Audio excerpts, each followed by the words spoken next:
Joining me now is Roumiana Ougartchinska, an investigative journalist and writer, a writer who's written, of course, about Libya. Thank you very much indeed for coming in. Welcome. Now, just to pick up where the report left off, can the migrant crisis not be resolved as long as you have this situation in Libya of rival authorities? Because you have a deal struck with Italy, but only by the authorities in Tripoli. And then, of course, you have the other set of authorities criticising this. You know, the meeting in Paris, I think it will not solve the migrant crisis, because really this crisis is linked to one part of Libya. It's the west part, and it is the place where we have the GNA, the Government of National Accord of Fayez Sarraj, supported by international community, United Nations, Italy. They received a lot of help to deal with this crisis, and obviously it's not possible. So really it is necessary to find also a political agreement between the two parts and the two big players, because in the east part, where you have the territories under control of the Libyan National Army and the command of Khalifa Haftar, migration is under control. So making possible these two parties to find an agreement and to join their forces on the ground is very important to solve this migration crisis. Was the Paris deal, where they spoke of a ceasefire and also elections, was that a step at least in the right direction, because you have the authorities of both sets of authorities brought together in the same place here in Paris by President Macron? It was a first step, and it was a very important first step, because even the international community and all the countries involved in negotiation about the willing to find a solution to the political crisis in Libya were not playing in the same agenda, I could say. So it was important for one country, leading country, to take care of this issue, to take care Libya not to be a tool again for proxy wars between competing regional countries who were really interfering and heightening this the tensions inside Libya. So from this side, it was really very important. It's a first step.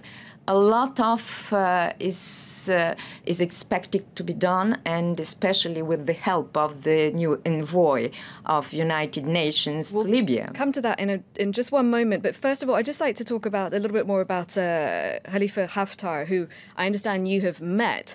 This is a military strongman. Is he a reliable partner when it comes to trying to resolve the situation? Because he's been described as rather unstable. Oh, he's everything than unstable, you know. He's military, so he has a quite clear strategy in his mind. He says he's fighting terrorism, and for sure, I have been there. I spent a lot of time with LNA. They are fighting jihadist groups, so it's the reality.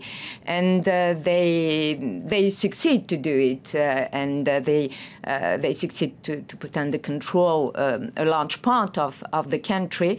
So yes, the help of Khalifa Haftar is really important to make sure that we will bring that state to security. That's why what did France is a really pragmatic view of the situation. So it's needed. Khalifa Haftar is not unstable. He even made the proposal for elections in the beginning of the year when I met him for interviews. So it was his willing, and he is by the fact and the rule of the elected parliament. And the parliament also called for elections at the beginning of the year. So I really think that everybody in Libya wants to find a solution, and for all of them, the elections are the way. No date set, though, yet. Now, you mentioned the UN envoy for Libya, Hassan Salamé. So he oversaw the talks he chaired the talks in Paris, and he's meeting France's foreign minister later on today. What do you think we can expect from that meeting? This meeting is important because France really wants to coordinate with the United Nations mission because of the fact they want to bring all the involved countries in the same task. And now it is the task of United Nations. They will have to discuss security issues because it's very important. There is border problems, there is jihadist groups, there is traffic and smuggling. It's huge violence for the population, but also they have to find the way how to discuss with all the players on the ground. And yes, there is the government of national accord. There is Khalifa Haftar and his army, but there is a lot of other players like the powerful city of Misrata, like the south of Libya, and I think that the first visit to Libya of Hassan Salamé will be in the south, in Fezzan, because it is a very important region to bring stability in Libya. All right, I'm afraid we've run out of time. Thank you very much indeed, though, for coming in, and thank you for your analysis. Let's move on.